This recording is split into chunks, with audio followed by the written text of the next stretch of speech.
Hello, my name is Literary Haley, and I love to talk about books, specifically romance books, where audiobooks are my jam. One of my mutuals over on Instagram shared a post that I thought was really cute, and it was My Name in Tropes, where she gave book recommendations based on tropes with each letter of her name. So I will link her post down below, which inspired this video, and we're going to jump into it. So we're going to do My Name in Tropes, and we're starting with the letter H, which stands for hate to love. Lord of the Dragon by Susan Robinson. This is a historical romance. This follows Juliana and Gray. Juliana is the outcast of her family. She's the black cat, the black sheep, all of the things. She wants not to ever get married. She wants nothing to do with anything. She just wants to be in her own little bubble. But just because she does not want to marry does not mean that her sister doesn't want to marry. So cue in Gray, and Gray is kind of set up to potentially marry her sister, but only thing that's ever been talked about Gray is how horrible he is. And because of that, Juliana does not want her sister to marry him, so she does everything she can to get between the two, and they just really have this intense banter. Juliana remained so feisty throughout this entire book. Gray really wanted nothing to do with her either because she was so unladylike. This is a slow burn. It's so freaking angsty. Then we have If You Dare by Cressley Cole. This is another historical romance with amazing hate to love. This follows Court McCarrick and Analia. The McCarricks have this curse that has been bestowed upon them from a witch. This curse is that they will never find love, and if they do, then they will lose that loved one. So Court has been put off when it comes to settling down because, who wants to go through that? Nobody does. Because of this, it leads him down a path of maybe not making the best choices. So he is working for this tyrant who just wants a bunch of land. Well, he kind of goes against this tyrant's back, and the tyrant tries to kill him. It kind of goes badly. McCarrick escapes. Then he's found by Analia, and Analia notices immediately that he might not be somebody she wants to be involved with because their sides do not align, making them enemies. However, Analia is not just one to let somebody die, so she helps him while he's on his deathbed. He basically starts to fall for her and want her out of intrigue. Despite her not wanting anything to do with him, he really weasels his way in. There's somnophilia, one bed trope, and there's a little bit of a road trip in here. This was very Cressley Cole fashion if you've read her Immortals After Dark series. So if you're a Cressley Cole fan, highly recommend this one. And the cutest hate to love is The Mistletoe Motive by Chloe Lees. This was my first Chloe Lees book, and I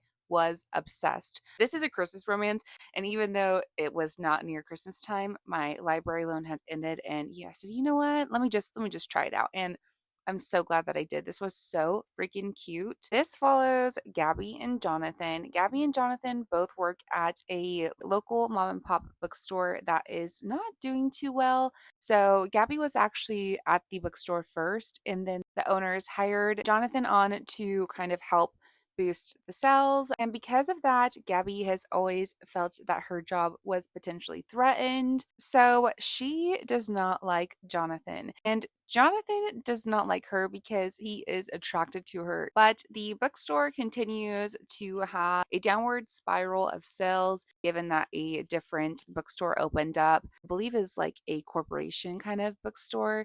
So Gabby and Jonathan really have to pair together in order to help save their store. So it's not forced proximity, but maybe close proximity. We also have a lot of rep in this. Gabby is neurodivergent, she's demisexual, and she is autistic. There's also a subplot of a secret identity, and I loved this. It was so much fun. And even though it's not Christmas time, I still highly recommend reading this book because it wasn't like a Christmas romance. It just takes place during the season. Okay, A is for accidental marriage.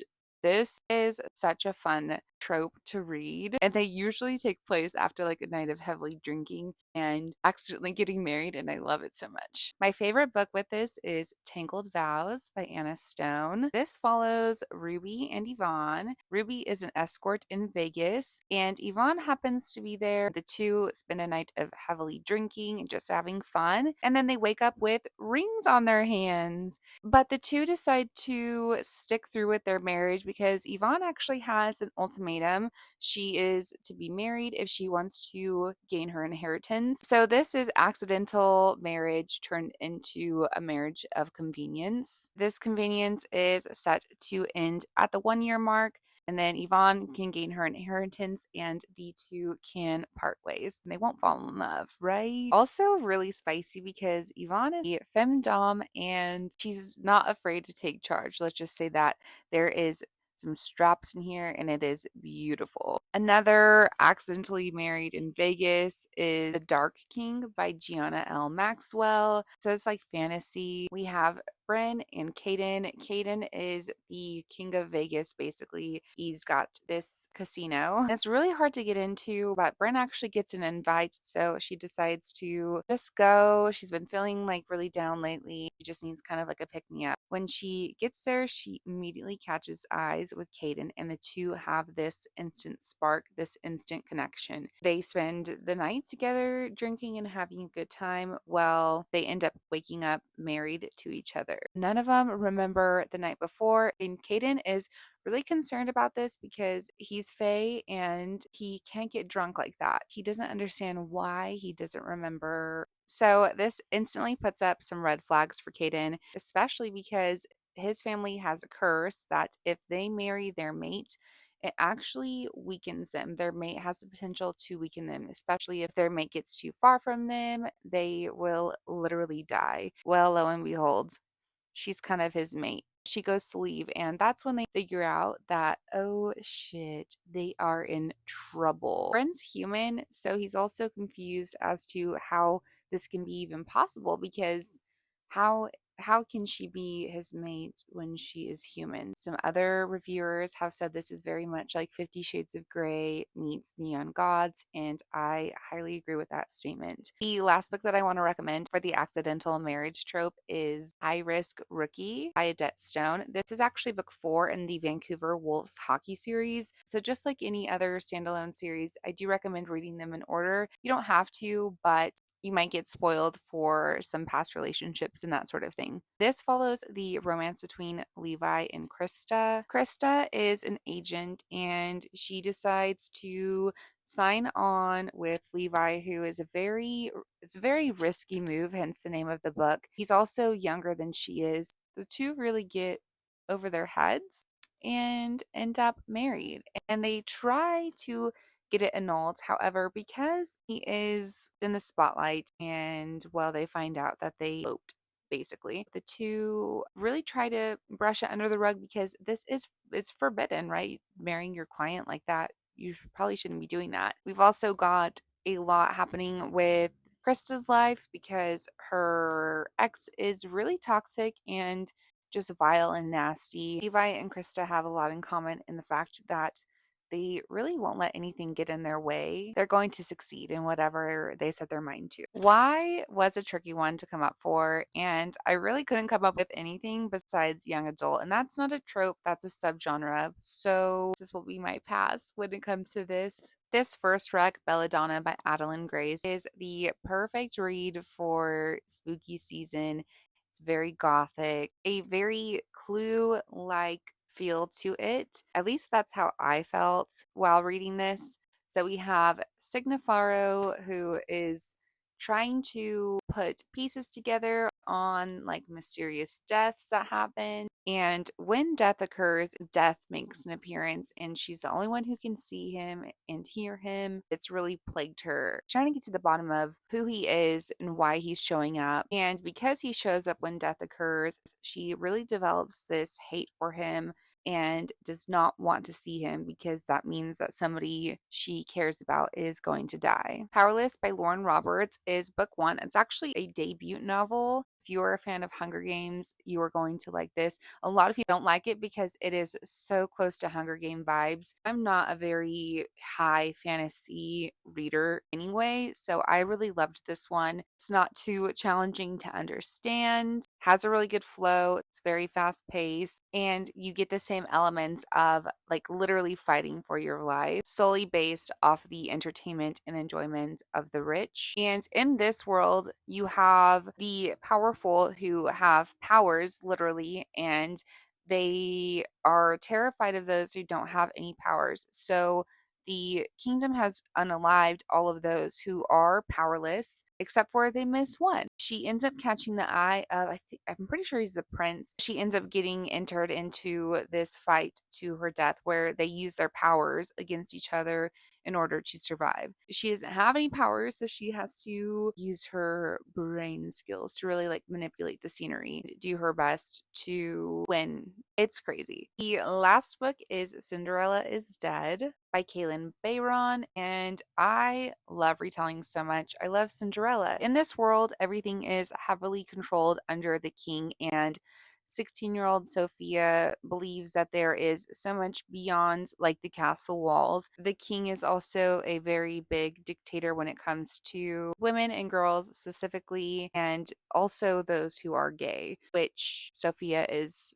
both of those things. And because of that, she really despises the kingdom and their rules. She doesn't want to live under the king's thumb. She doesn't want to abide by his rules. So she really starts on her journey. And on this journey, she meets Constance, and the two work together, sprinkle in a little bit of romance. Back to some tropes.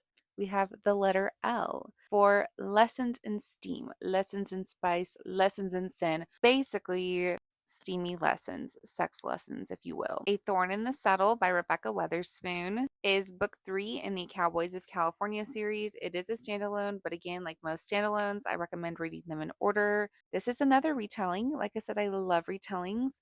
This is a Beauty and the Beast inspired romance that follows Jesse, who is very standoffish. He is a very big guy and suffers with a lot of anger issues. And Lily Grace, who is our beauty. The two were actually childhood friends and kind of went their separate ways.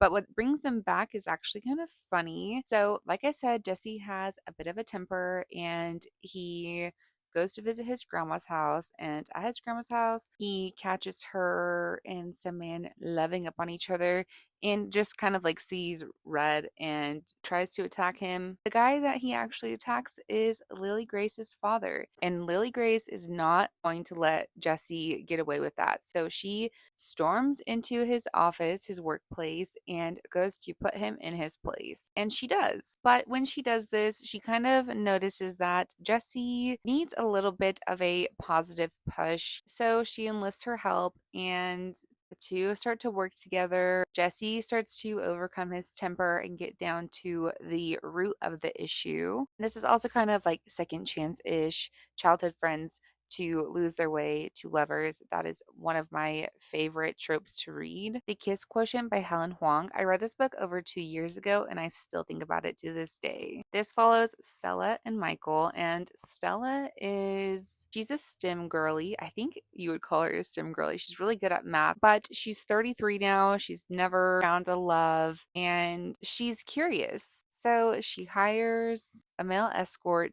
to teach her. We also have representation within this as well because Stella has Asperger's, which is also why she's never been curious in the acts of like lovemaking. But now she's 33, people are telling her, hey, you should probably do this, you know? So she is curious. And I loved their relationship dynamics so much. Was very sweet and steamy. The last book with steamy lessons I want to talk about is The Roommate by Rosie Dannon. This has also been a few years since I've read this one. This follows Clara and Josh. Clara actually moved across the country to live with her childhood crush, and when she gets there, her childhood crush is not there, and instead it's his roommate Josh. The two have this instant chemistry. Clara's a little bit awkward, especially when she finds that Josh is is a corn star. Curiosity gets the best of her. She looks him up and he actually walks in on her watching him. This was so freaking funny. And it is here where Josh learns that Clara is a little innocent. The two decide to work a little bit together for the pleasure of a woman. Then we have E for Espionage or Spying. Make Me by Summer O'Toole, which is book one in the Fox Family Crime Syndicate series. These are all standalones and can be read in any order. But again, with standalones, I do recommend reading them in order. Since this is book one, we're starting off good, okay? This follows Harlow and Cash. Harlow's best friend was murdered, and she is going to get down to the bottom of who murdered her best friend. She thinks she knows who it is, so she does her best to go incognito and spy on Cash. What's really funny is that Cash knows that she is trying to spy on him. He really has this game. It's like he's like poking at her, and it's so freaking funny, but so steamy. Harlow is very feisty. Is also like, this guy potentially killed my best friend. I cannot be getting WET for this man right now. A Season for Treason by Golden Angel. This is book one in the Deception and Discipline series. This one, there is a traitor in the midst of the society, and the heroine is trying to figure out who the traitor is. So cue in the espionage, the spying. This is also a society where, like, you get married by a certain time and that kind of thing. So this follows Mary and Rex. Mary needs to marry, and Rex also needs to marry. There's lots of spanking in this. This is steamy as hell. The last book I want to talk about is The Conqueror by Brenda Joyce. This is book one in the De Warnay dynasty. This is a bodice ripper, which really caught my attention. But if you're looking for like a more traditional bodice ripper, this is a slower-ish bodice ripper in that it doesn't happen until like after the 60% mark. A lot of the bodice rippers that I've read happen very early on in the story.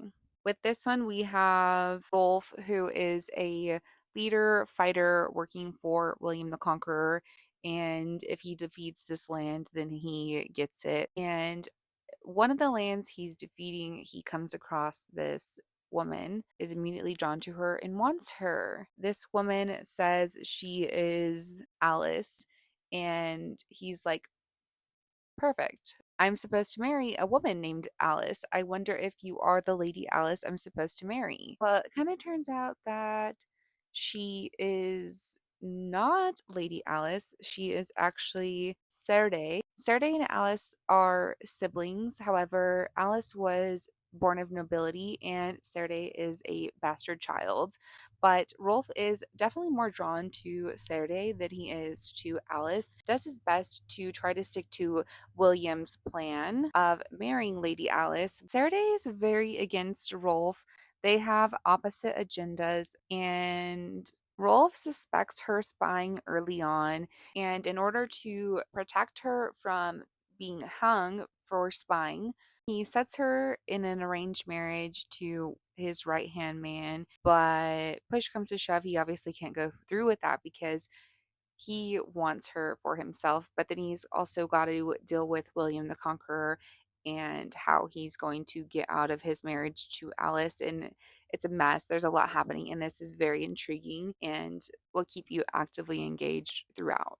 I do have two E's in my name, so we're going to do E for X's dad. I love this trope so much. It's so forbidden, it's so taboo, and it's just good every single time. Starting off with the bangers of bangers, we have Your Dad Will Do by Katie Roberts. This is book one in a Touch of Taboo series. It is a standalone, and these are like true standalones. This is just a fun series to read overall. This follows Lily, and I don't remember the hero's name because she just calls him Daddy. So if you're not into Daddy King, it's probably not going to be for you. Lily finds her fiance cheating on her, and what better way to get revenge than to sleep with your fiance's dad? And that's what she does. She shows up to his house, and the two really just go at it, and It's a great time. Praise by Sarah Kate is book one in the Salacious Players Club. It's another standalone. I have definitely sounded like a broken record when it comes to it's a standalone, but I recommend reading them in order. Do what you want, but you might be spoiled. That's all I'm saying. But this is book one, so you won't be spoiled if you start here. He was a very distant boyfriend. They split up. She goes to collect her half of like the deposit from rent money, and she picks it up from his dad, which is Emerson. And Emerson mistakes her as a call girl and is like, get on your knees. So she does. She's like, oh my God, I have to get on my knees to get my money back. Okay, fine. Well, she does. He's embarrassed because he finds out that she is not this call girl and immediately tries to apologize for it, offers her a job in a way to kind of like apologize. So we've got also like a forced proximity situation because she's now working for him and they work across from each other. So they stare at each other all day. The tension just kind of builds up. And the tension and the chemistry just build until they ultimately give in. If you are wanting your dad will do, but with a little bit more plot and concept, then I definitely recommend Praise to give you that. But if you're looking for something short, sweet, then your dad will work just fine. Birthday Girl by Penelope Douglas. This was my first Penelope Douglas book, and I absolutely loved it so much. This follows Jordan and Pike, and Jordan and her boyfriend are not doing too well. He's very distant and doesn't give Jordan what she needs. On her birthday, she goes to the movie theater. She's there by herself and she ends up having a really great time with this guy, this older gentleman. We'll find out that it's her boyfriend's dad. Her and her boyfriend are going through this hardship. They move in with his dad. Jordan and Pike really try to distance themselves because they're very drawn to each other, but they know it's wrong and that they shouldn't give in to these temptations. This is a slow burn, and I just remember this being super slow and super sweet. And I love Jordan and Pike so much. I need to reread this because it's been a few years since I've read it. And that is my name in Tropes book recommendations for you. If you've read any of these books, I would love to know your thoughts down below. If you have made it this far, thank you so much for watching. I really appreciate it. I will do my best to bring you guys some more recommendation videos. Thank you so much for watching today's video, and I will see you guys next time. Bye for now.